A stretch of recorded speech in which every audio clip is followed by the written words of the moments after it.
بنګ ته ډېر شکایتونه ملاویږي، مور خپه پلار خپه. ای نوجوانانو دا مور مه خپه کوئ. ملګرو دا ویډیو د الله د رضا لپاره لایک کړئ، کمنټ وکړئ، چینل سبسکرایب کړئ. دا سپینګیری بابا مه خپه کوئ. د دې بابا جي په رضا کې خپله رضا ولټوه. تا سره ډېر مخلص دی، تا سره ډېرې سختې تېرې کړي دي. د دې بوډۍ ابۍ دا ټیټه ملا وګوره، د سترګو نظر یې لاړو ختم شو. غریبه بیماره ده، شوګر دی، د ګردو بیماری ده، ډایلیسس دی، دا ګولۍ وخوره دا ګولۍ وخوره. د دوی به څومره ژوند پاتې؟ ټول عمر دی دوستانو له ورکړی، ټول عمر دی موبایل له ورکړی دی، بد نظرۍ له دې ورکړی دی که نه. راشه د دې بوډۍ ابۍ د قدمونو لاندې خپل جنت ولټوه.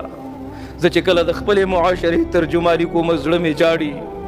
ماشومانو یو بل سره به جنګونه کول، مور زما مور زما. اوس 5-6 زامني زابل ورځ یو جرګه کې ناستومه، جیداد تقسیم شو، روزګار تقسیم شو. چې کله د مور نمبر راغی 8 زامن دي، یو بل ته وایي بیبي بتا سره مور بتا سره. بیبي غریبه هغه ډډې ته ناسته وه، غمجنه وه، په ژړا وه چې اوس به مې چاته حواله کوي. الله د نبی محمد رسول الله نه تپوس شو، قیامت به کله وي؟ الله ته پته ده. وایي څه نشاني خو وښایه که نه. وایي کله چې مور د اولاد د لاسه ذلیله شي انتظار کوئ، قیامت به راځي، د کاڼو باران به کېږي. اے مور ستا عظمت ته سلام دی. کله چې ډوډۍ 4 وې او بچي 5 دي که نه، مور وایي زما زړه ته نه کېږي، وایي زه مړه یم. د چت لهړی به ما تو منګ سے گزاره کړې ده، سختی تیرې کړي منګ سے گزاره کړې ده، تکلیفونه تیر کړي منګ سے گزاره کړي ده. نوجوانانو تاسو ته وایم زه به مدرسې ته تلم، ډېره د غربت زندګي، ډېر د تکلیفونو ژوند که نه. موږ کره به زموږ خپلوان او رشته داران نه راتلل. زما مور به ویل تاسو موږ کره ولې نه راځئ؟ زما مور ته به ویل وایي ستاسو د چت لهړي ماتې وي، هسې نه ستاسو دا کوټې را باندې را وغورځېږي. چې باران به دغې مور به یو ځای کې لوښی کېښودو، دې ځای کې به اوبه راڅڅېدې، هغه ځای کې به راڅڅېدلې.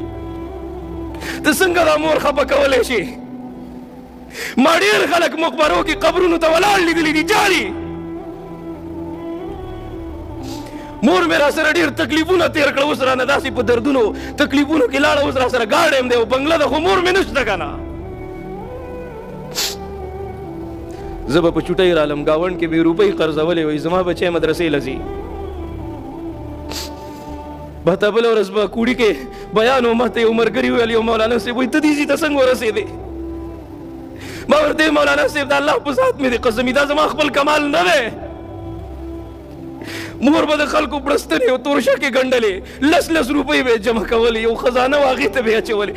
ماته تانیزونه به پکې وو چې پوره به نه شوې، بیا به یې قرضولې وایي زما بچی مدرسې ته ځي، واړه به یې ګرځول په دې کورونو کې. او کله چې به یې ماته جب کې کېښودلې، سترګو کې به یې اوښکې راغلې، ماته یې بچي ډېرې دې